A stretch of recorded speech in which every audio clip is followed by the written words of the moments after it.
TDP రెండో జాబితా అభ్యర్థులు ఎవరున్నారు, ఎవరెవరు ఎక్కడి నుంచి పోటీ చేస్తున్నారు, ఈ జాబితాలో సీనియర్లకు ఎవరికి చోటు దక్కింది, ఆంధ్రాలో చంద్రబాబు వ్యూహం ఏంటి, అనేక విషయాల గురించి మనం ఈ వీడియోలో తెలుసుకుందాం.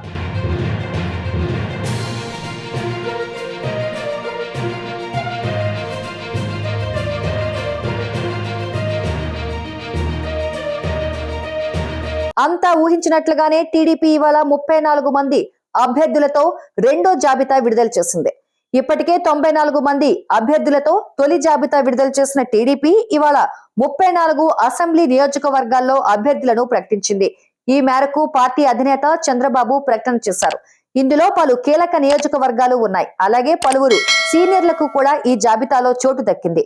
శ్రీకాకుళం నరసన్నపేట బొగ్గు రమణమూర్తి, విశాఖపట్నం గాజువాక పల్లా శ్రీనివాసరావు, అనకాపల్లి చోడవరం కేఎస్ఎస్ఎస్ రాజు, అనకాపల్లి మాడుగుల పైల ప్రసాద్, కాకినాడ ప్రత్తిపాడు వరుపుల సత్యప్రభ, అమలాపురం రామచంద్రాపురం వాసంశెట్టి సుభాష్, రాజమండ్రి రూరల్ గోరంట్ల బుచ్చయ్య చౌదరి, అరకు రంపచోడవరం మిర్యాల శిరీష, రాజమండ్రి కొవ్వూరు ముప్పిడి వెంకటేశ్వరరావు, ఏలూరు దొందులూరు చింతమనేని ప్రభాకర్, రాజమండ్రి గోపాలపురం మద్దిపాటి వెంకట్రాజు, నరసారావుపేట పెద్దకూరపాడు భాష్యం ప్రవీణ్, గుంటూరు వెస్ట్ పిడుగురాళ్ల మాధవి, గుంటూరు ఈస్ట్ మహమ్మద్ నజీర్, నరసారావుపేట గురజాల ఎరపతినేని శ్రీనివాసరావు, నెల్లూరు కందుకూరు ఇంటూరి నాగేశ్వరరావు, ఒంగోలు మరకాపురం కందుల నారాయణ రెడ్డి, ఒంగోలు గిద్దలూరు అశోక్ రెడ్డి,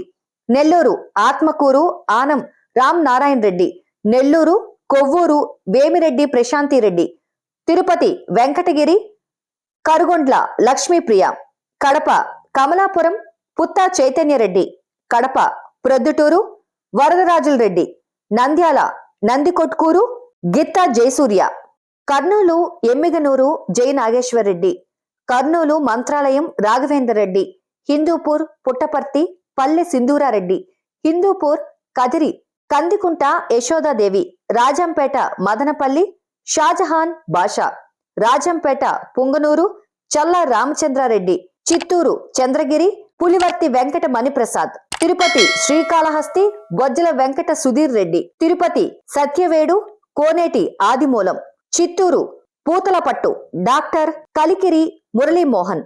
టీడీపీ రెండో జాబితా అభ్యర్థుల గురించి మీ అభిప్రాయాన్ని కామెంట్ చేయండి. మరిన్ని విషయాలతో నెక్స్ట్ వీడియోలో కలుద్దాం ఫ్రెండ్స్. మా వీడియో మీకు నచ్చినట్టయితే లైక్ చేయండి, షేర్ చేయండి. మా సోషల్ పోస్ట్ టీవీ ఛానల్ ని సబ్స్క్రైబ్ చేసుకోండి.